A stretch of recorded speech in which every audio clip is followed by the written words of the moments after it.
Alhamdulillah, segala puji milik Allah Subhanahu wa taala dengan limpahan nikmat, taufik dan hidayahnya. Dan insyaallah taala pada malam hari ini kita akan melanjutkan apa yang sudah kita mulai dari mengenal fikih Islami berkaitan dengan ibadah salat khususnya bagaimana seorang hamba dalam menyempurnakan ibadahnya kepada Allah Subhanahu wa taala harus dibangun di atas ilmu, harus dibangun di atas petunjuk Nabi Muhammad SAW.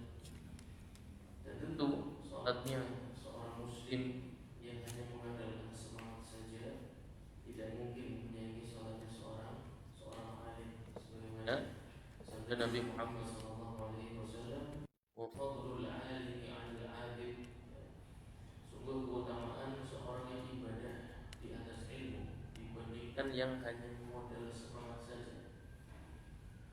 Kafadli al-qamar badran ala sairil kawakib, seperti keutamaan bulan bulan apa? Qamar badran, bulan apa? Purnama. Seperti keutamaan cahaya bulan purnama dibandingkan sairil kawakib, seluruh cahaya bintang-bintang yang ada di langit. Bintang jumlahnya jutaan. Ya.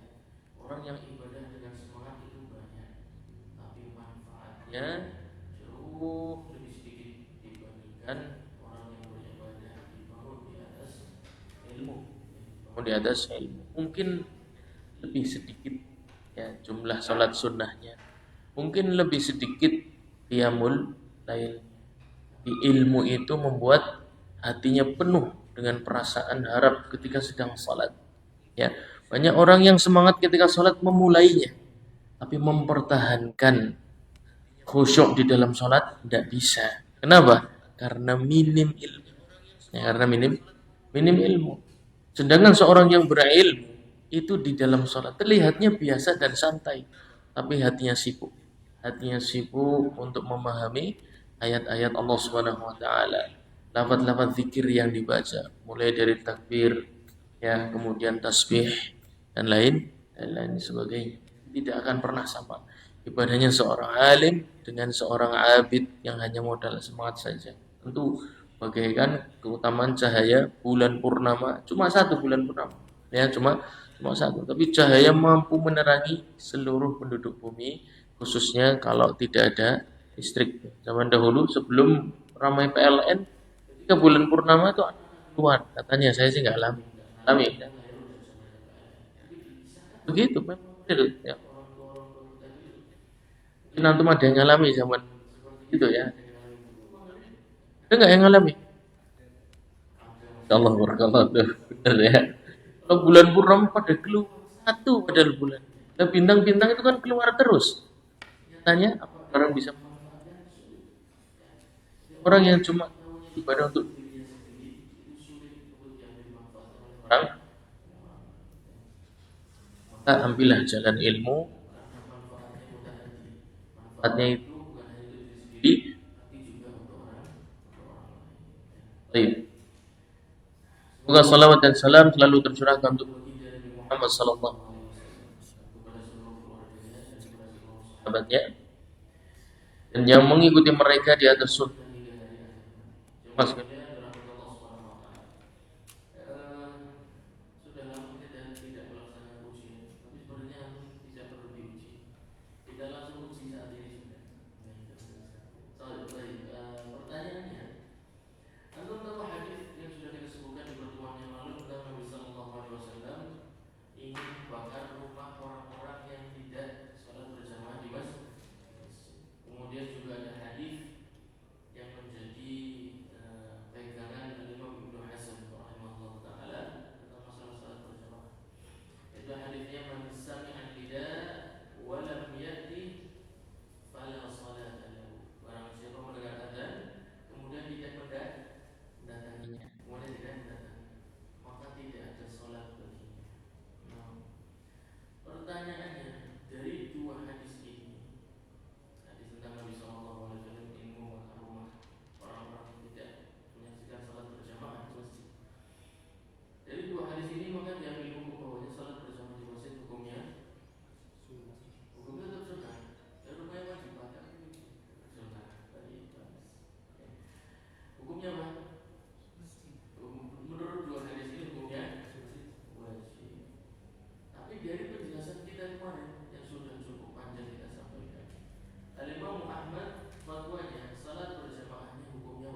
masuk ke dalam materi-materi usul fikih,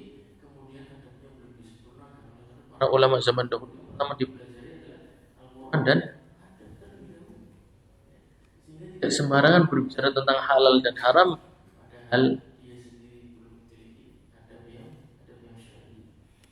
Tayyib Imam Ahmad mengatakan sholat berjamaah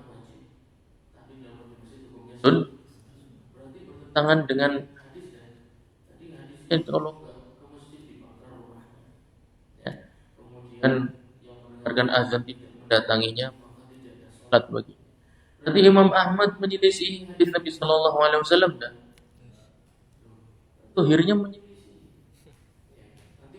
ditambahi lagi sama Ustaz. Tidak ada perkataan satu manusia pun yang lebih penting dibandingkan Nabi Muhammad Sallallahu Alaihi. Tidak Ahmad, tidak Syafi'i, tidak Malik, tidak Abu Hanifah. Mereka manusia biasa, tidak maksum dengan Nabi Sallallahu Alaihi Wasallam. Jangan akhirnya syarat-syarat ke perkara yang terlalu. Justru Imam Ahmad rahimahullah ta'ala fatwanya dibangun di atas dalil yang Anda ketahui dan yang belum Anda ketahui. Dia mengetahui yang belum kita ketahui loh, karena fatwanya terkadang aneh. Masa sunnah kok?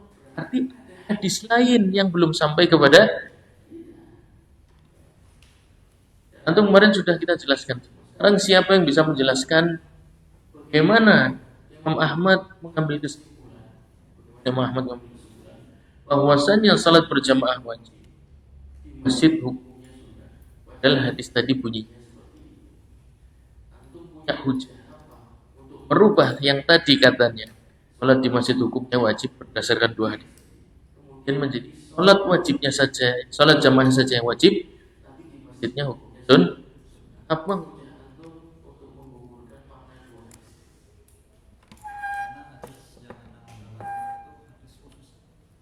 Yang akan membakar rumah itu hadisnya khusus. Karena ada hadis yang umum yang pernah Rasulullah itu sholat jamaah di rumah. Oke. Diambil bahwasanya sholat jamaah itu di masjid enggak. Itu riwayatnya siapa? Sahabat siapa? Sahih Muslim. Berada di Sahih Muslim riwayatnya Muslim. Sahabat siapa? Anas bin Malik. Sahabat Anas bin Malik. Hujahnya sudah punya, tapi metode pengambilan hujahnya kebalik. Kenapa? Karena hamil khusus alal mutlak atau la alal umum atau hamil muqayyad alal mutlak. Yang dijadikan hujah itu yang khusus. Maka hadis membakar rumah itu hadis umum. Yang khusus adalah perbuatan sahabat itu yang khusus. Ya, ini hadisnya umum karena Nabi Shallallahu Alaihi Wasallam menyampaikan di depan para umum. Ya, tapi ada kejadian khusus. Ada kejadian khusus. Yang mana khusus itu lebih diutamakan dibandingkan yang umum. Kemudian mengapa antum berhujah dengan perbuatan sahabat? Sahabat ini kan juga manusia biasa. Ya enggak bisa salah. Yang nggak bisa salah itu Nabi Muhammad. Itu sampai seperti itu perkataan manusia yang tidak pernah belajar usul fikih. Dia berfatwa dengan hawa nafsu, mengatakan hadisnya begini. Nabi qala Allah wa qala Rasul, katanya salafi. Tapi mengatakan hanya qala Allah dan qala Rasul. Mana qaul sahabat? Padahal pemahaman ulama salaf atau sahabat itu intinya manhaj salaf di sana. Ya. Dan itu yang membedakan Malik, Syafi'i, Ahmad, Abu Hanifah dibandingkan ulama yang lain. Mereka berempat sepakat menjadikan fatwa sahabat sebagai hujjah. Oh iya betul hadis Anas bin Malik kan Nabi sallallahu alaihi wasallam fi baitina. Hadis di dalam sahih Muslim. Ya. Dahulu Nabi sallallahu alaihi wasallam berada di rumah kami. Fa adzana al-muadzin, kemudian muadzin mengumandangkan azan. Tidak seperti kita, ya. Kemudian langsung yuk padahal masjidnya jauh misalnya. Ya kan? Tapi menawarkan terlebih dahulu. Bahkan beliau sallallahu alaihi wasallam memerintahkan, berarti itu inisiatif dari Nabi sallallahu alaihi wasallam. Fa ya'muru bil bisal. Kemudian Nabi sallallahu alaihi wasallam memerintahkan kami untuk mengambil karpet. Ya, mengambil karpet. Ini agama Islam itu fihi samhah ya. Agamanya itu mudah beradaptasi dengan kesibukan antum. Jadi jangan seakan-akan digambarkan Islam itu agama yang nggak bisa beradaptasi dengan kesibukan manusia. Apalagi mengikuti sunnah itu semakin meninggalkan kesibukan kita yang beresiko nanti antum semakin menurun ya mukafaahnya, infaknya, atau bahkan dikritik oleh perusahaan tempat antum bekerja dengan alasan mengikuti sunnah, padahal bukan mengikuti sunnah, tapi mengikuti kejahilan, ya, kejahilan terhadap sunnah. Menganggap itu sunnah padahal kejahilan terhadap sunnah dianggap sunnah. Waliyadzubillah. Ya, perbuatan Nabi Shallallahu Alaihi Wasallam secara khusus mengkhususkan makna hadis yang umum. Ya, jamaahnya tidak gugur, tapi makna salat di masjidnya yang gugur. Ya, secara wajibnya gugur. Kemudian ada perbuatan sahabat siapa lagi kemarin? Selain Anas. Siapa lagi? Sama di riwayatnya Muslim. Sahabat siapa? Ibn. Ini sampai kunci gitu-gitu kunci. Antum soalnya akan berhadapan dengan para ahli fatwa. Ya, ahli fatwa ini hadisnya antum harus bisa mengkhususkan. Tidak bisa antum bilang mengatakan ini pendapat Ahmad karena kita terlalu minim edukasi. Ya, orang-orang kita ahli-ahli agama asatidzah kita itu rata-rata minim edukasi. Begitu dikatakan Ahmad, yang terbayang adalah manusia biasa. Padahal dia lebih biasa lagi dibandingkan Ahmad. Ya. Jadi ketika terbayang Ahmad, kalau para ulama langsung ta'zim orang yang lebih tahu dari saya. Kalau zaman sekarang disebutkan Ahmad manusia biasa. Beda. Itu generasi salaf dan sekarang bedanya. Al-Imam Abu Dawud, ya, rahimahullah taala. Sahibus Sunan, ya, penulis kitab Sunan Abi Dawud. Ya, kitab sunahnya di mana-mana. Pengetahuan terhadap dalilnya sangat tinggi, mulai dari yang sahih, yang dhaif, yang palsu, itu beliau luar biasa tinggi pengetahuan. Tapi beliau tidak berfikih sendiri.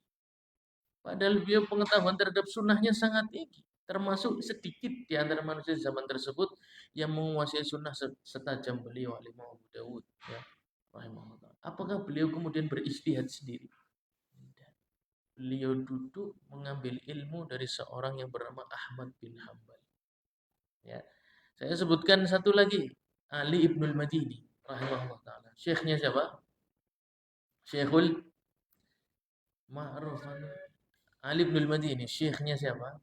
Al-Imam Al-Bukhari, Syekhul Bukhari. Apa kata beliau? Oh jelas muhadis dan termasuk mutasyaddid. Dia termasuk muhadis yang gayanya keras. Ya, pokoknya sedikit saja terdengar kabar tidak sedap, coret langsung. Fulan dhaif langsung. Ya, Ali bin Madini termasuk mutasyaddid dalam ilmu hadis, sangat keras, sangat selektif. Apa kata beliau? Dengan pengetahuan sunnah sedalam itu, tidak mengatakan kita kembali kepada al-huda. Fa inni ja'altu Ahmad hujjatan baina wa baina rabbi. Aku jadikan fatwa Ahmad hujjah antara aku dengan Allah Subhanahu wa taala. Sekelas Syekhul Bukhari. Mutasyaddid fil hadis, enggak mengatakan kita kembali enggak. Mengapa? Karena Ahmad lebih paham isinya dibandingkan saya. Kok bisa lebih paham? Karena Ahmad keliling dunia kumpulkan fatwa sahabat sedangkan saya tidak. Tapi zaman sekarang antum sebutkan nama Ahmad, oh manusia biasa. Bisa salah, bisa tidak. Beda sekali. Ya. Harus kita curiga kalau orang sekelas Ahmad, Syafi'i, Abu Hanifah, Malik berfatwa. Ya. Antum harus curiga. Kalau saya tidak paham, kemungkinan kesalahannya di saya. Bukan kemungkinan kesalahannya di beliau, bukan. Karena beliau lebih tahu. Ya. Maka tadi ada hadisnya Anas bin Malik. Kemudian ada hadisnya perbuatan sahabat Jabir bin Abdullah. Ya, radhiyallahu anhu. Sahabat Jabir bin Abdullah juga melakukan salat berjamaah di rumah. Ya. Kemudian juga ada sahabat Abdullah bin Mas'ud radhiyallahu anhu juga pernah diketemukan salat berjamaah di rumah. Apakah kita akan katakan para sahabat menyelisihi perkataan Nabi? Islam itu jelas. Kalau Allah wa qala Rasul yang menyelisihi perkataan Nabi maka kita buang jauh-jauh.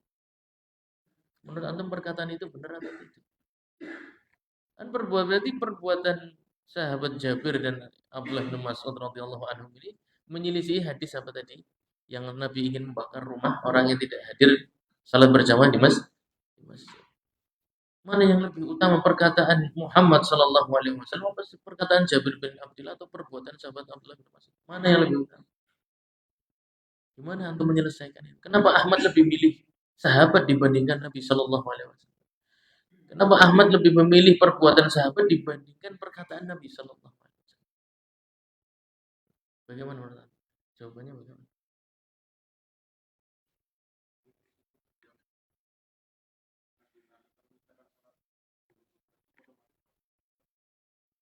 Tayyib itu berkaitan dengan hadis khusus. Itu sudah hujah yang mantap itu. Karena langsung perbuatannya Nabi Shallallahu Alaihi Wasallam. Sekarang perbuatannya sahabat Jabir, perbuatan sahabat Abdullah bin Mas'ud. Gimana untuk berhujah dengan itu?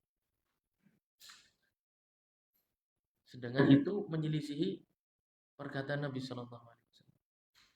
Gimana untuk menyelesaikannya? Kenapa Imam Ahmad milihnya perbuatan sahabat Jabir, sahabat bin Mas'ud dibandingkan perkataan Nabi Shallallahu Alaihi Wasallam? Berarti Imam Ahmad tidak paham sunnah. Hmm.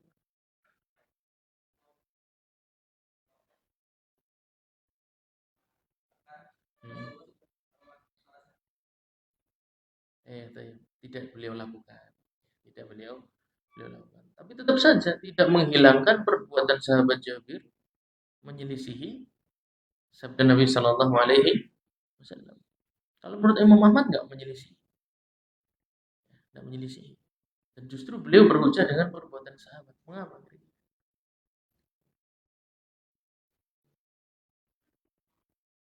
Ipin. Itu tadi di demo udah tak sampaikan dewa ya. Kenapa?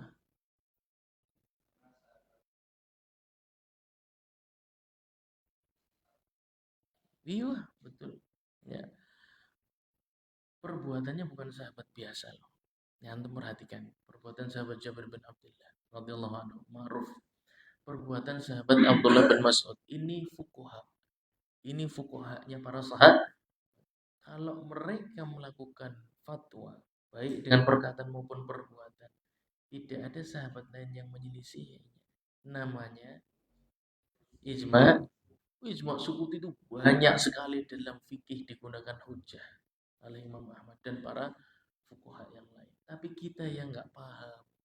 Karena nggak paham kenapa? Karena nggak belajar. Kenapa nggak belajar? Karena orang mudeng. Kenapa orang mudeng? Karena orang sinau bahasa Arab. Kenapa orang sinau bahasa Arab? Karena angel. Kenapa angel? Karena orang daftar. Kenapa orang daftar? Karena wedi. Wedi angel. Maju aja. Nggak bisa. Perjalanan panjang. Jadi antum tahu bahwasanya Al-Quran ini hammalul wujuh. Maknanya multi tafsir. Yang menafsirkan Al-Quran itu siapa? Hadis Nabi Shallallahu Alaihi Wasallam. Hadis Nabi Shallallahu Alaihi Wasallam pun terkadang multi tafsir. Siapa yang memahami makna yang sebenarnya? Para sahabat. Dan sering saya berikan contoh. Contohnya ada orang lagi baca Quran di masjid antum waktu itikaf. Jangan antum wis fulan ya. Fulan ketika itikaf di sebuah masjid ada yang baca Quran, ada yang ngobrol.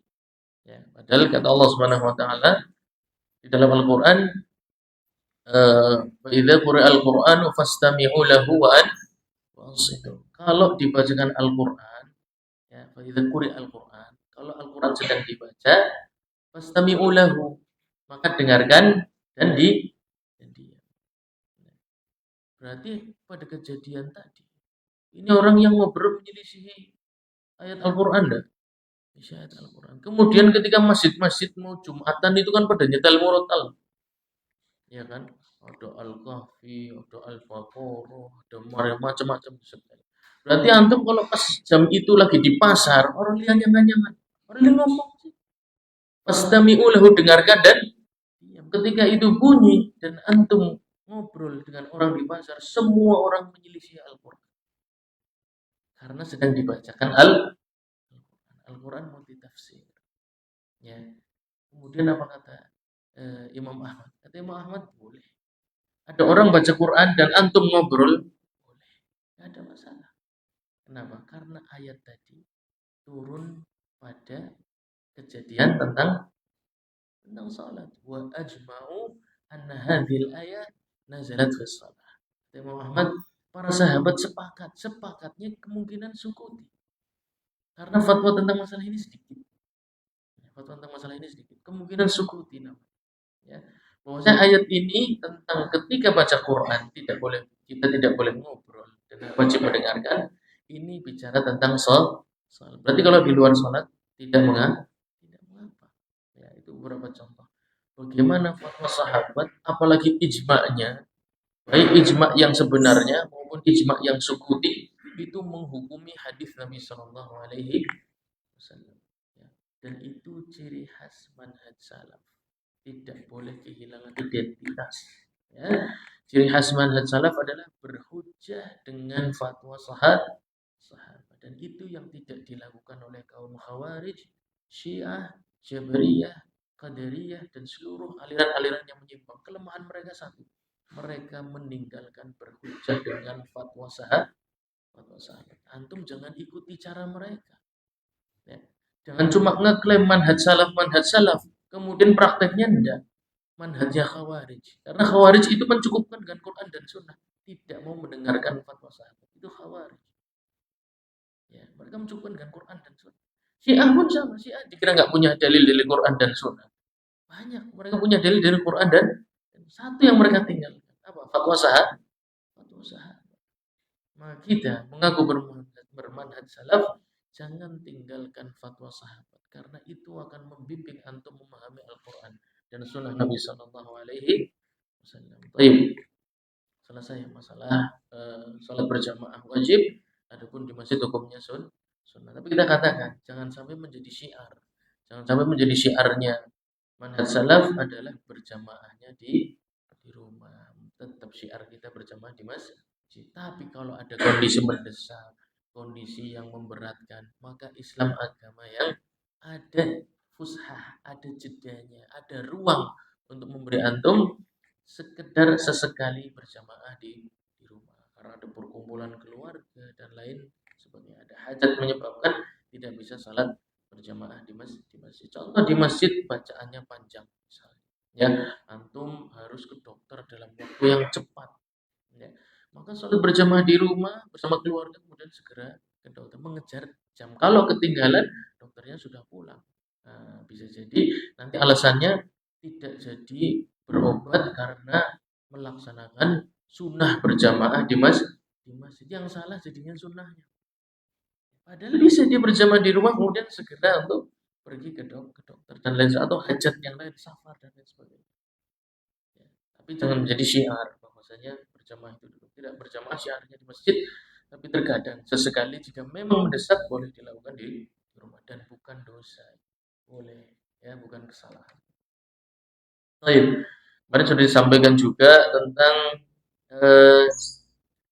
masjid-masjid yang utama, masjid-masjid yang utama.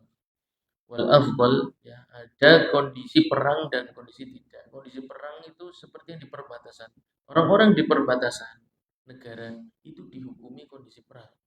Ya, orang yang di perbatasan negara itu dihukumi kondisi. Mengapa? Karena sangat dekat dengan peperangan. Karena berada di batas, sangat dekat dengan peperangan. Yang dianjurkan orang-orang yang di perbatasan, ya, itu sholatnya bergantian jamaah atau melaksanakan dalam satu kali berjamaah. Mana yang lebih utama bagi mereka? Melaksanakan dalam satu kali jamaah supaya nampak haibahnya, ya, bahwa umat Islam besar, kompak, teratur, ya, satu komando dan lain sebagainya. Adapun yang di luar kondisi perbatasan, maka yang paling afdol baginya adalah masjid yang seperti apa? Yang paling utama baginya untuk melakukan sholat berjamaah di dalamnya masjid yang seperti apa? Yang tidak ditegakkan jamaah kecuali dengan kehadiran di kita. Maka itu yang paling utama. Kalau tidak memberatkan atau mencari, kalau memberatkan ya cari masjid yang dekat-dekat saja. Thumma, kemudian yang mana? Lebih lama dibangun karena ketaatan di sana lebih lama. Kemudian yang paling jauh jaraknya. Ada dua masjid yang sama-sama dibangun sudah lama, tapi yang satu lebih jauh, maka yang jauh lebih utama. Baik, kemudian yang paling banyak jamaahnya. Baik. Wa yahrumu an ya'umma fi masjidin qabla imami ar-ratib. Kemarin sudah juga disebutkan, nanti antum ulang sendiri ya. Sekarang kita masuk di Wa idza uqimatis shalah fala salata illa al-maktubah. Kalau iqamah sudah ditegakkan, maka tidak ada salat kecuali yang wajib. Ya, kalau iqamah sudah ditegakkan, maka tidak ada salat kecuali yang wajib. Apa maksudnya? Berarti kalau lagi salat sunnah kemudian ada qomat, apakah harus kita batalkan? Nah, itu permasalahan yang berbeda. Ya. Yang dimaksud di sini adalah insya, yaitu memulai. Kalau sudah qomat, tidak boleh memulai salat sunnah. Ya. Adapun sudah berada di dalam salat sunnah, berada di dalam salat sunnah. Fa idza uqimat, apabila ditegakkan qomat, wa kana yusalli fi nafilah, dan dia berada di dalam kondisi melaksanakan salat sunnah. Atammaha khafifah, sempurnakan salatnya tapi diringankan. Berarti ambil wajib-wajibnya saja. Ya, ambil wajib-wajibnya saja. Contoh, membaca surat Al-Fatihah hukumnya apa? Rukun. Surat pendek setelahnya? Surat pendek setelahnya? Wis ijma' ya, wis sepakat. Apa isi khilafi? Surat pendek setelahnya hukumnya sunnah. Tapi kalau ditinggalkan makruh. Ya. Nah, sekarang ada hajat untuk meninggalkannya. Apa itu? Iltihaq bil jamaah, mengejar sholat berjamaah. Maka makruhnya gugur. Makruh itu dalam fikih Imam Ahmad sederhana. Makruh itu segala sesuatu yang kalau ada hajat syar'i yang lebih kuat, makruhnya pasti gugur. Ya, makruhnya pasti gugur. Itu hampir di seluruh ahkam berkaitan dengan fatwa Imam Ahmad. Tapi ada beberapa yang nanti insya Allah akan sampai. Tapi secara umum gugur. Makruh itu gugur sifat karahiyahnya kalau ada hajat yang syar'i. Contohnya salat berjamaah. Atau kalau untuk salat sunnah iqamah ditegakkan atau sempurnakan salatnya. Di sini berarti isyarat apa? Muazzin atau yang mukim yang akan menegakkan qomat itu tidak perlu nunggu orang semua selesai sholat sunnah. Ya, kalau nunggu semua orang selesai sholat sunnah, sholatnya orang mulai. Ya ngenteni kiye tek amane sholat sunnah mati. Kok denteni? Dunge sing denteni kuwi imam apa makmum? Ya. Makmum kan menunggu imam, bukan imam menunggu. Kalau imam sudah tiba, maka ditanyakan. Ya, mukim atau yang akan qomat tanya kepada imam, akan dimulai atau nanti. Kalau akan dimulai maka itu haknya imam. Maka itu haknya imam. Jadi makmum yang menyesuaikan, bukan imam yang menyesuaikan. Illa an yakhsha fawat al-jamaah fayaqta'aha li'anna al-fardha aham. Kecuali akan kehilangan pahala salat berjamaah, maka lebih baik salat sunnahnya dihentikan. Ya. Beberapa ulama kontemporer memberikan syarah bahwasannya kalau rokaatnya masih bisa dikejar, rokaat pertama, ya, rokaat pertama sholat wajib masih bisa dikejar dengan menyederhanakan sholat sunnah, maka sempurnakan, maka sempurna. Mengapa? Karena satu rokaat wajib itu lebih berharga, ya, berjamaah dibandingkan satu rokaat sunnah. Ya. Kalau kehilangan satu rokaat wajib berjamaah, maka sholat sunnahnya lebih baik dipotong saja. Ya. Tapi kalau nyampe, umumnya sih nyampe. Kalau paham sholat sunnah, cara menyederhanakan sholat sunnah itu seperti apa? Saya kan sudah sampaikan. Itu penting juga. Contohnya kemarin kita belajar tentang ruku. Kapan sih kadar cukupnya ruku dan kadar sunnahnya ruku? Ya. Kadar cukupnya ruku itu sampai mana? Sampai tangan bisa menyentuh kedua lutut. Ya. Meskipun gigirnya masih miring, belum lurus. Lurus yang ketika di dalam hadis Aisyah radhiyallahu anha diletakkan air tidak tumpah, kan begitu ya. Ini kadar bukan wajib, kadar sunnah. Untuk mencapai kadar ini butuh waktu lebih banyak karena harus ngepaskan, harus tenang. Mau mengambil waktu beberapa detik lebih panjang. Tapi barang siapa yang sudah belajar kadar cukup, maka cukupkan dengan kadar yang cukup saja. Kemudian tasbihnya cukup berapa? Satu kali. Ya. Kemudian tasyahud. Ya. Tasyahud akhir. Ya. Salawat kepada Nabi Sallallahu Alaihi Wasallam hukumnya hukumnya rukun. Ya, hukumnya rukun. Akan tetapi lafaz sholawatnya ya tidak seluruhnya rukun. Yang lafaz yang rukun di lafaz sholawat ya. Allahumma sholli ala Muhammad wa ala ali Muhammad kama shallaita ala Ibrahim wa ala ali Ibrahim innaka Hamidum Majid. Sampai akhir itu ada potongan yang wajib, ada potongan yang sunnah. Potongan yang wajib itu cuma sampai Allahumma sholli ala Muhammad. Assalamualaikum warahmatullahi Assalamualaikum warahmatullahi. Itu sudah mengambil seluruh yang mencukupi untuk sholat tersebut sah, tidak berkurang sedikit apapun. Tapi kehilangan sunnah. Boleh, mengapa? Karena mengejar yang wajib, yaitu berjamaah. Ya. Jadi kalau paham kadar-kadar cukupnya sebuah salat, itu salah satu manfaatnya ini. Dan ini sudah kita sebutkan ya waktu dulu ya.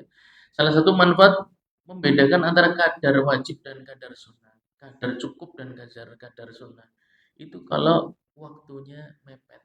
Ya, kalau waktunya mepet, maka cukupkan dengan kadar yang wajib saja.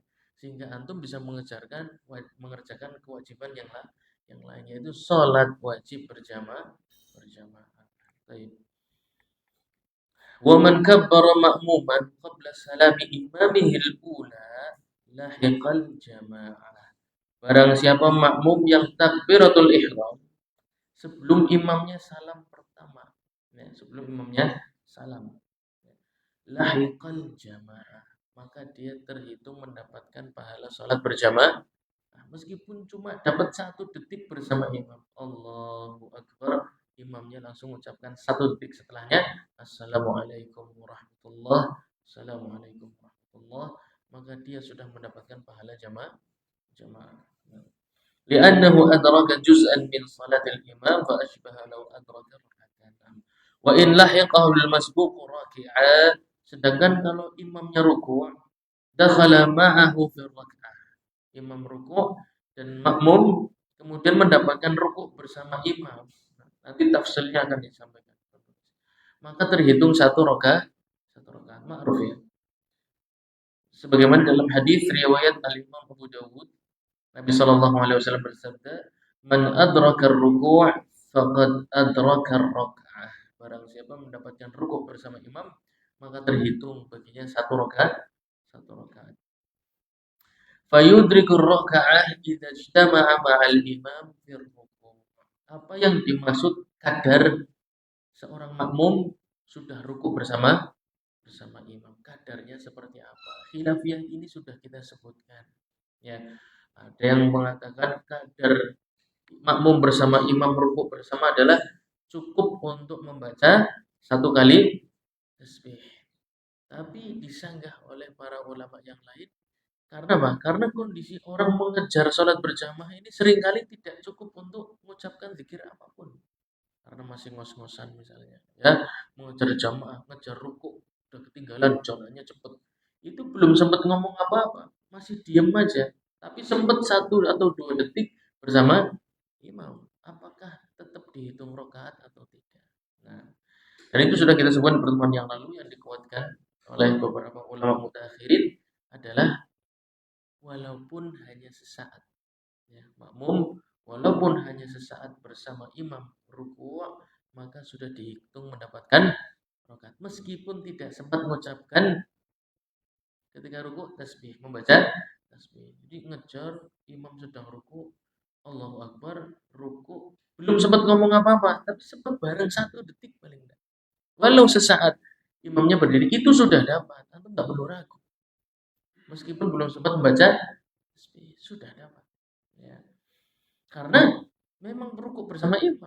Ruku' bersama imam yang dimintakan itu oleh Nabi sallallahu alaihi wasallam. Man adraka ruku', faqad adraka rak'ah. Yang diminta ruku'nya, bukan lafaz tasbihnya. Dalam masalah mendapatkan rakaat. Bihaitsu yantahi ila qadril ijza. Terus dihitung bersama imam tuh ruku' yang seperti apa? Ruku' kadar wajib atau ruku' kadar sunnah? Karena ruku' kan 2. Ya, kadar wajib itu cukup antum telapak tangan menyentuh lutut, ya. Kadar sunnah itu sampai punggungnya lurus. Yang dihitung mendapatkan rakaat yang mana? Karena dari begini sampai lurus ini butuh waktu. Ya enggak? Butuh waktu. Coba wis antum nanti praktek di rumah. Kamu praktek sekarang. Praktek sekarang di rumah. Di rumah wis bukan izin. Bukan izin praktek di rumah. Antum ruku cukup kadarnya kedua telapak tangan mampu untuk menyentuh kedua itu kadar cukup. Untuk turun ke kadar sunnah itu kan butuh waktu. Ya. Jadi hitungannya itu yang kadar wajib. Yang kadar wajib. Ya berarti boleh nggak melakukan? Boleh. Nah, supaya antum tidak ragu. Mau aku wis ruku karo imam durung ya. Ya kan pertanyaan kan begitu. Aku mau wis oleh ruku karo imam durung. Tanya, ketika sampai di kadar wajib, kedua tangan megang lutut, antum sempat tidak bersama imam. Ya, walau sesaat, meskipun antum belum sampai ke kadar sunnah, ini bisa dipahami tidak? Bisa ya. Jadi antum dari berdiri ruku, ya, kedua tangan, gimana kedua tangan, tangan ya. Kedua tangan memegang lutut, itu sudah antum langsung hitung. Ketika tangan memegang lutut, gigir masih miring, gigir antum masih miring, belum lurus begini, masih miring. Saat itu sudah mulai hitungan antum ruku bersama imam. Ya, meskipun belum sempurna sujud yang sun, dan antum boleh melakukan rukuk yang sun, antum boleh melakukan rukuk yang sunnah, tapi yang dihitung bukan itu. Yang dihitung adalah ketika kedua tangan sudah mencapai lutut. Saat itu antum masih sempat nggak bersama? Kalau sempat meskipun hanya sesaat, maka sudah mendapatkan rokaat. Seringkali begini, sampai ke sunnah, rukuk yang sunnah, imamnya berdiri, antum ragu. Mau oleh apa ya? Jangan itu lihatnya. Lihatnya ketika antum kedua tangan sudah mampu memegang kedua lutut. Itu yang jadi patokan. Kadar wajibnya. Kadar cukup, bukan kadar sunnahnya. Ya. Insya Allah paham lah, gampang. Wa ya'ti bik tadbirah kulliha. Naam, qa'iman kama taqaddam walau lam yatma'in. Ketika takbiratul ihram. Kemarin kita sudah sampaikan salah satu rukun di dalam salat adalah tumakninah, betul tidak? Betul ya. Tumakninah yang dimaksud adalah tumakninah hati atau tumakninah fisik? Tumakninah yang dimaksud adalah tumakninah hati atau tumakninah fisik? Fisik, sepakat ya? Masyaallah. Nah, orang yang ngejar jamaah kan geruduk-geruduk ya, Pak. Telat ana sendalin balang-balang nang bus ya. Motore geruduk-geruduk helme tiba wis. Masih ambekane sing ngos-ngosan, Pak. Masih ngos-ngosan. Allahu Akbar. Kemungkinan sudah tumakninah belum? Oh, belum, masih gerusa-gerusu sah tetap. Ya, meskipun tidak tumak. Mengapa? Karena kondisinya tidak bisa dihindari. Orang seperti ini nggak ada yang tumakninah, lari-lari tumakninah nggak ada. Ya. Loh, yu cepet udune pe cebrik mana banyune teles kabeh klambine.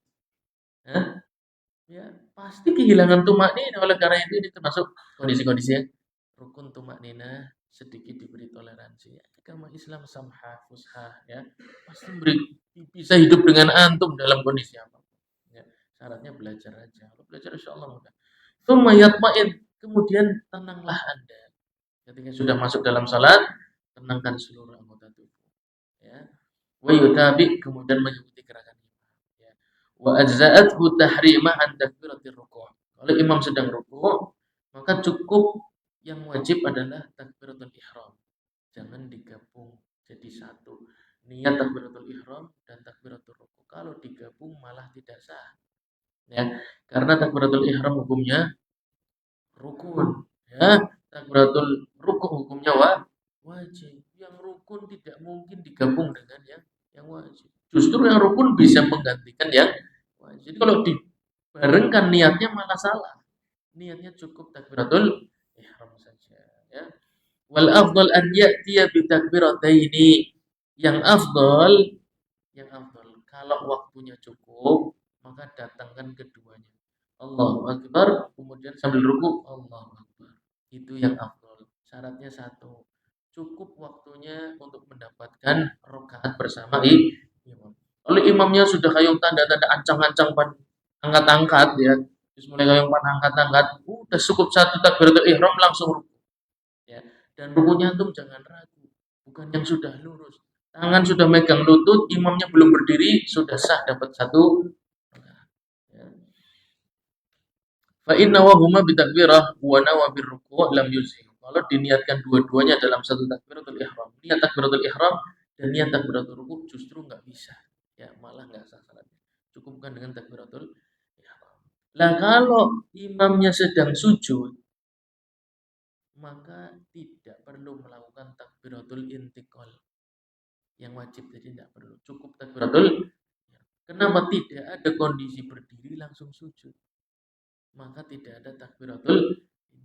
Yang ada dari kondisi berdiri ke ruku, kalau itu ada, makanya tetap dilakukan takbiratul intiqal dari berdiri ke ruku. Tapi kalau imamnya sujud, tidak ada takbiratul intiqal, karena tidak ada gerakan sholat dari berdiri langsung sujud, kecuali sujud tilawah. Tapi pada asalnya gerakan sholat nggak ada.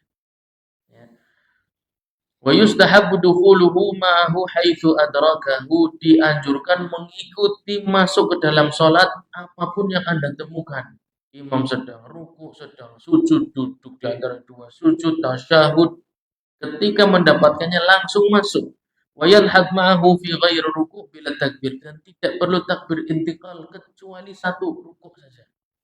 Kenapa? Karena memang ruku itu gerakan setelah berdiri, maka ada takbiratul intiqal. Kalau sedang tasyahud, sedang sujud, duduk di antara dua sujud, tidak perlu takbiratul intiqal. Cukup takbiratul ihram, langsung turun. Dan disunahkan untuk langsung masuk, ya. Wa yaqumu masbuqun bihi wa in qama qabla salami tsaniyah lam yarji' in qalabat nafla. Nah, ini dia kasusnya kalau imam tasyahud akhir. Imam tasyahud akhir. Antum masuk, nunggu rampung salam atau ikut tasyahud? Kalau dari penjelasan tadi sunahnya bagaimana? Ikut tasyahud. Ketika antum ikut tasyahud, nih, salam itu kan dua kali ya. Assalamualaikum warahmatullahi wabarakatuh. Assalamualaikum warahmatullahi wabarakatuh. Ini fatwa Imam Ahmad bahwasanya taslimatain itu rukun, tidak boleh ditinggal, tidak boleh ditinggal.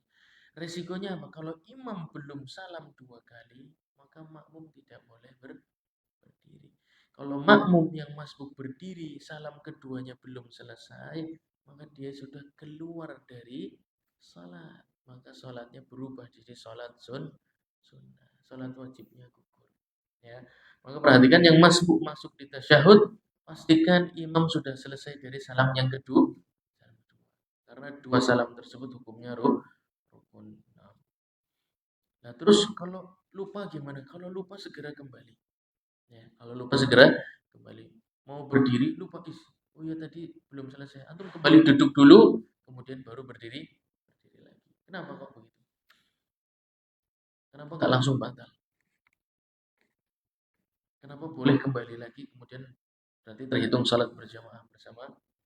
Kenapa nggak langsung batal? Lupa nih, fulan tasyahud bersama imam masbuk, dapat pas tasyahud, ya, masbuk dapat pas tasyahud akhir. Duduk tasyahud imam baru salam sekali, dia berdiri, kemudian ingat tadi malam habis majelis Raudhul Murbi, oh nggak boleh, harus nunggu salam yang kedua berakhir baru saya berdiri. Dia balik lagi duduk, kemudian baru berdiri lagi setelah salam kedua berakhir, maka sholatnya sah dan mendapatkan jamaah. Kenapa nggak langsung dihukumi batal? Padahal sudah berdiri sebelum waktu. Karena belum masuk rukun selanjutnya. Boleh. Kemudian ada lagi. Karena tambahan gerakannya. Tambahan gerakannya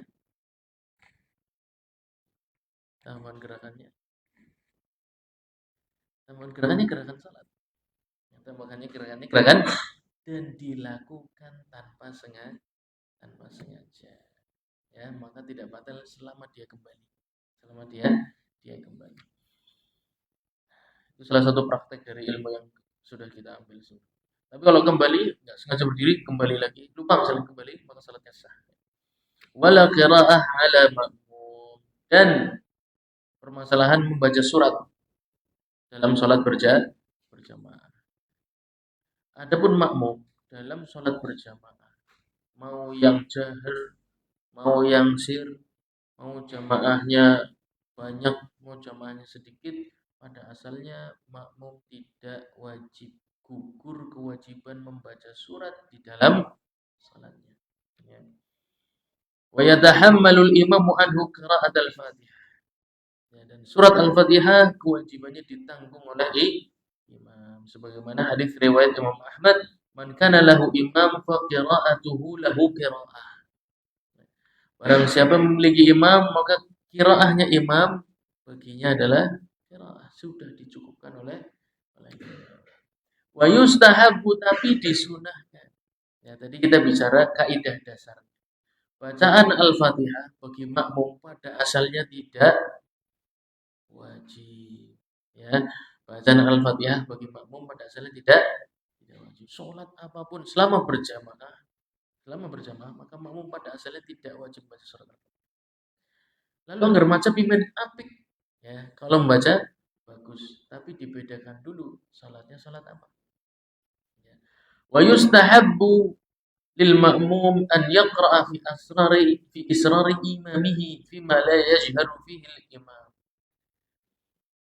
Harus dilihat dulu.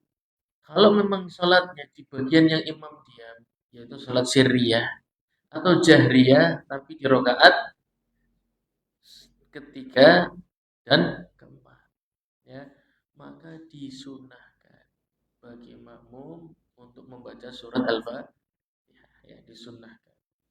Wa fi sukutihi, dan di diamnya imam. Kapan imam diam? Setelah takbiratul ihram, sebelum membaca surat Al-Fatihah.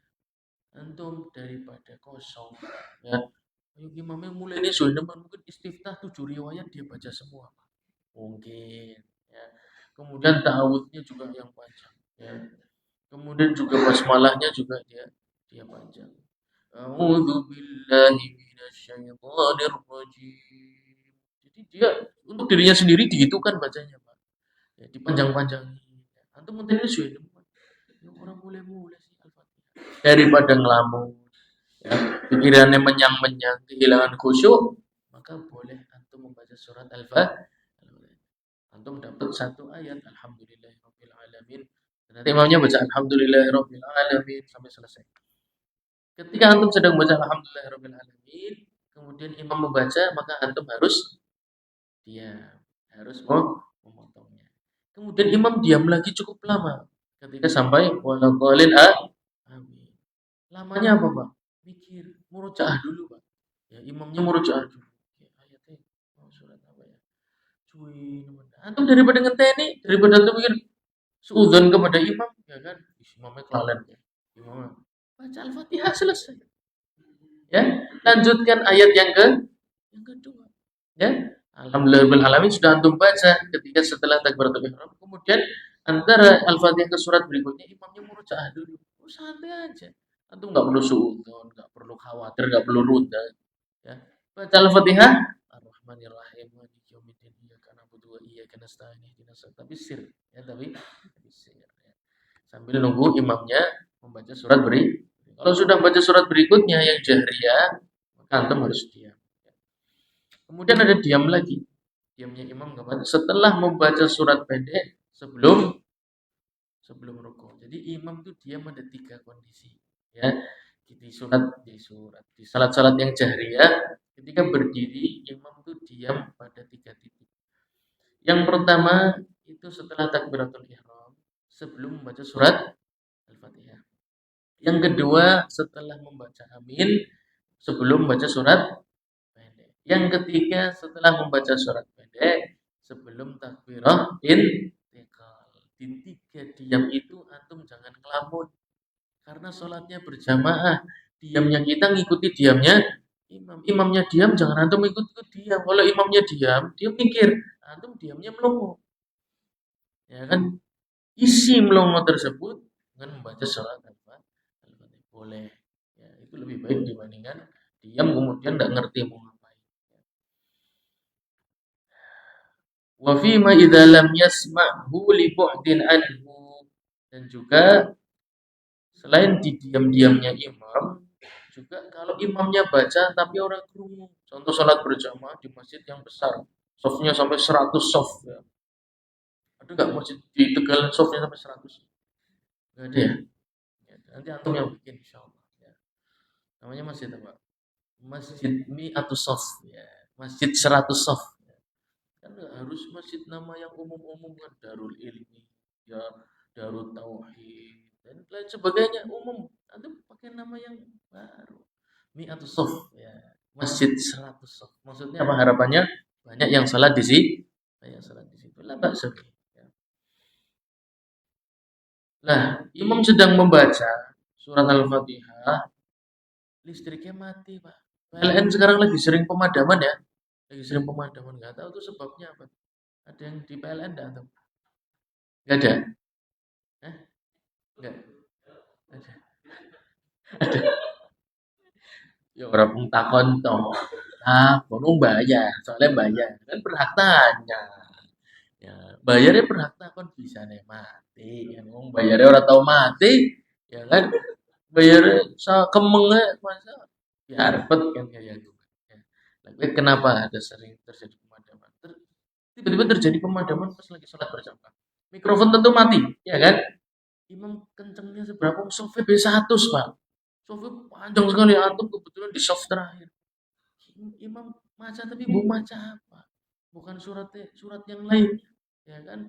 Akhirnya dalam kondisi seperti ini dianjurkan bagi makmum untuk membaca surat Al-Fatihah sendiri meskipun salatnya jahri ya. Karena ada satu penyebab yaitu tidak terdengarnya bacaan imam sampai ke makmum. Atau lemah pendengaran. Lemah pendengaran waliyadzubillah. Nasallallahu alaihi. Dia mengalami lemah pendengaran karena mungkin biasa bekerja di daerah yang suaranya keras, pertambangan batu bara misalnya, maculi batu terus kan, case-nya keras, tapi pendengarannya juga keras. Ya, itu seiring dengan case yang keras, juga pendengarannya juga menjadi keras. Ya. Kemudian terganggu pendengarannya, sehingga imam bacanya normal, suaranya juga terdengar, tapi menurut dia tidak. Jangan bingung dan jangan ragu, antum baca. Jangan antum lah fulan tadi, ya, yang kerja di pertambangan misalnya. Ya. Ketika telinganya tidak mampu mendengarkan bacaan imam, padahal umumnya orang di sebelahnya dengar, tidak perlu ragu, baca sendiri. Baca sendiri surat Al-Fatihah. Hukumnya pada asalnya makmum pada sholat berjamaah, sholat apapun yang dilakukan berjamaah, gugur kewajiban surat Al-Fatihah yang ada baina sunnah wal mubah, antara sunnah dan boleh, cuma berada di antara kedua itu. Wa yastaftihul ma'mum wa yata'awwadhu fima yajharu fihi imamuhu kesirriyah. Nah, dan juga membaca istiftah, makmum membaca istiftah ya, membaca ta'awudz juga di salat-salat yang jahriyah maupun sirriyah. Ya. Karena imam kan jaharnya cuma pas Al-Fatihah, istiftahnya sir, ya enggak? Kemudian ta'awudznya juga sir. Ya. Maka makmum membaca istiftah dan ta'awudz sendiri. Man lam yasma' qira'ata imami. Tapi ketika makmum sedang membaca istiftah atau ta'awudz, kemudian imamnya baca, maka harus diam saat itu saja juga. Harus dihentikan istiftahnya atau harus dihentikan ta'awudznya. Wajib mendengarkan bacaan imam. Ya. Kalau nggak begitu nanti apa gunanya imam jahar? Ya, anggaplah semua makmum fikihnya sama, bahwasannya membaca surat bersama dengan imam atau membaca tadi ta'awudz disempurnakan, istiftah disempurnakan. Kalau itu dilakukan, kemudian seluruh makmum fikihnya sama, berarti imam maca nggak siapa? Nggak apa ke dewe. Makmum langsung kerumuna sih. Ya kan? Maka semua makmum harus diam ketika imam membaca surat. Juga itu pada salat jahriyah di surat pendek. Makmum membaca Al-Fatihah. Bagi yang menganggap Al-Fatihah bagi makmum itu wajib. Ya, Al-Fatihah bagi makmum tetap wajib. Meskipun wajib, Imam Ahmad memberikan solusi. Kalaupun tetap Anda mau baca, tidak mungkin ketika imam sedang baca surat pendek, nggak mungkin. Mengapa? Karena gunanya akhirnya nggak ada. Masa ada syariat tidak ada gunanya? Kok bisa tidak berguna? Ya imamnya maca, ente maca habis. Lagi sibuk maca Al-Fatihah. Terus betapa imamnya baca, baca deg-deg balik be, sholat deg-deg. Gunanya imam baca dijaharkan untuk Anda. Lah Anda sibuk dengan yang lain, terus buat apa dijaharkan? Ya. Maka Ahmad memberikan solusi. Kalau Anda berfikih menganggap Al-Fatihah itu wajib dibaca oleh makmum, ambil di 3 diamnya imam. Ya, maka Anda selamat dari khilafiyah. Meskipun menganggap tadi bahwasanya Al-Fatihah bagi makmum juga wajib. Ayo. Satu lagi, insyaallah kita tutup. Wa ma adrakal masbuqu ma'al imam fa huwa akhiru salati.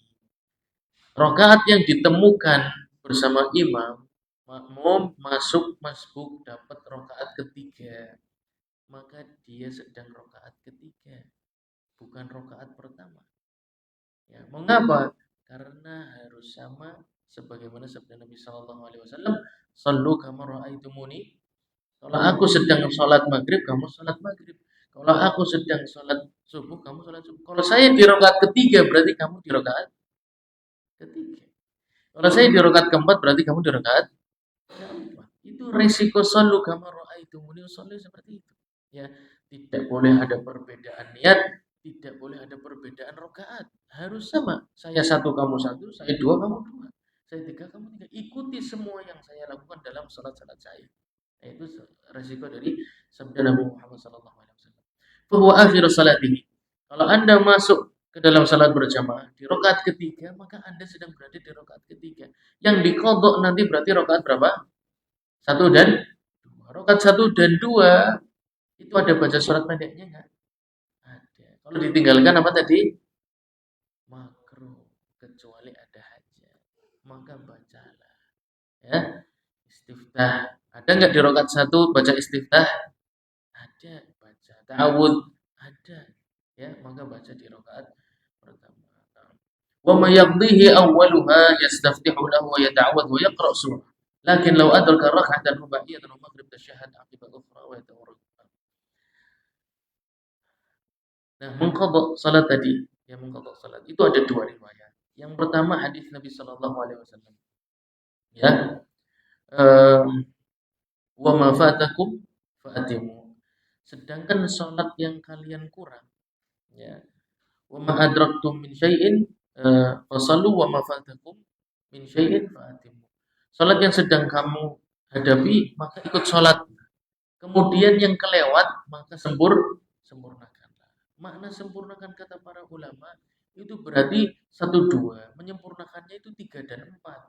Berarti yang kamu masuk tadi adalah rakaat 1 dan 2. Tapi hadis yang saya katakan tadi, Imam Ahmad kalau menyelisih hadis yang sampai ke antum, kemungkinan beliau mengerti hadis lain yang tidak sampai kepada kita. Itu karena dia ahli. Ya, dia adalah seorang mujtahid.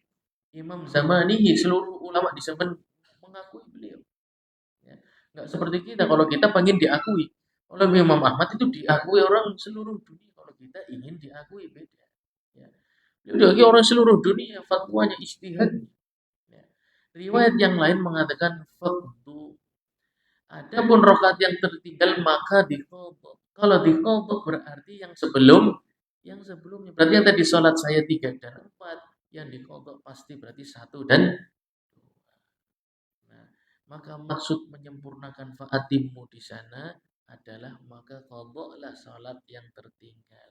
Kalau diqadha berarti yang Anda masuk tadi adalah rakaat-rakaat yang terakhir dan yang ketinggalan adalah rakaat-rakaat yang awal. Seperti itu, ya. Dengan seperti itu 2 hadis dipertemukan. Seperti perkataan salah seorang tabi'in, seandainya ada 2 hadis yang bertentangan di hadapan Anda, maka bawa ke sini u'alif bainahuma. Saya akan rangkai hadis yang nampaknya bertentangan di depan Anda. Karena tidak mungkin hadis Nabi sallallahu alaihi wasallam itu bertentangan. Tadi contohnya di awal, hadis tentang membakar rumah itu umum. Hadis Nabi Sallallahu Alaihi Wasallam salat berjamaah di rumahnya Anas itu khusus, umum dan khusus ketemu. Gak ada pertentangan. Yang menganggap pertentangan itu hanya orang-orang yang jahil. Lalu para ulama melihat hadis itu satu, ya, itu satu syariat, umum khusus, mutlak muqayyad, ya, nasikh mansukh. Itu ulama. Kalau kita ini bertentangan, tidak ada hadis bertentangan karena sumbernya Satu. Kalau masih sangat bertentangan, kemungkinan nasikh dan mansukh. Ya, yang satu hukumnya sudah terangkat, yang satu hukumnya menggantikan. Ya, dan sahabat Ali radhiyallahu anhu pernah menegur salah seorang tabiin yang fatwanya diikuti banyak orang. Ya, retorikanya bagus. Ya. Ketika menyampaikan materi itu emosinya masuk, ya, hatinya kuat, suaranya indah, mukanya serius. Ya. Nampak sekali seorang yang pandai untuk berretorik. Ya. Tapi sahabat Ali cuma tanya satu, pengikutnya banyak. Apakah kamu tahu tentang nasikh dan mansukh? Lah, kalau begitu kamu sudah menyesatkan umat manusia. Kenapa tidak boleh? Syarat berfatwa adalah menguasai nasikh dan mansukh. Antum silahkan tanya ulama fatwa di Indonesia, ustadz kibar-kibar yang berfatwa, beristihad sendiri, tidak bermadzhab, silahkan tanya pertanyaan yang sama. Saya curiga jawabannya akan sama. Saya belum belajar nasikh dan mansukh. Belajar itu bukan nasikh itu apa, bukan. Tapi hadis-hadisnya nasikh itu apa saja. Hadis-hadisnya mansukh itu apa saja. Itu pertama dulu. Karena apa? Yang nasikh ini menghapuskan yang mansukh. Jangan-jangan Anda menyampaikan hukum yang sudah dihapus. Seperti Syekh Amir Hafizahullah Ta'ala menyampaikan tentang talabatul ilmi belajar fikih pakainya kitab hadis. Talabatul ilmi belajar fikih pakainya kitab hadis. Sampai kepada hadis apa? Perintah Nabi Shallallahu Alaihi Wasallam untuk membersihkan Madinah dari hewan yang namanya anjing. Ya. Karena itu sudah hadis akhir, jam sudah sore, kita akhiri majelis kita. Besok kita ketemu lagi. Besoknya kumpul, kita belum buka. Jangan buka kitab dulu. Kamu sudah bunuh berapa anjing? Saya 10, 20, 30. Baik, kita lanjutkan hadis berikutnya. Larangan membunuh anjing. Gak mungkin Anda belajar fikih dengan kitab hadis itu gak mungkin. Karena ada umum dan khusus, mutlak, muqayyad, nasikh. Si ngerti siapa? Para ahli ijtihad, para ulama salaf. Antum kalau waktunya sempit, masih sibuk harus berdagang, masih sibuk harus bekerja, mencari nafkah, wis jangan ngimpi jadi mujtahid. Ya, terlalu jauh, jalannya terlalu terjal. Apalagi nggak daftar kelas bahasa Arab. Wis daftar B, mengundurkan diri. Orang mengundurkan diri, tapi orang lulus. Jalan ijtihad terlalu terjal, syaratnya terlalu banyak. Kalau antum saya dengan diri antum, anak istri, ya, apalagi yang lebih dari satu, anaknya maksudnya. Antum butuh waktu banyak untuk menafkahi mereka. Sudah ikuti jalannya para ulama ahli fatwa. Ya. Muktabar istihadnya klit selesai wassalam. Besok antum ditanya kenapa mengatakan ini haram? Qala Ahmad haram. Wa qul ya Rabbuna, dan engkau Rabbuna azza wa jalla Allah Subhanahu wa taala telah berkata apa?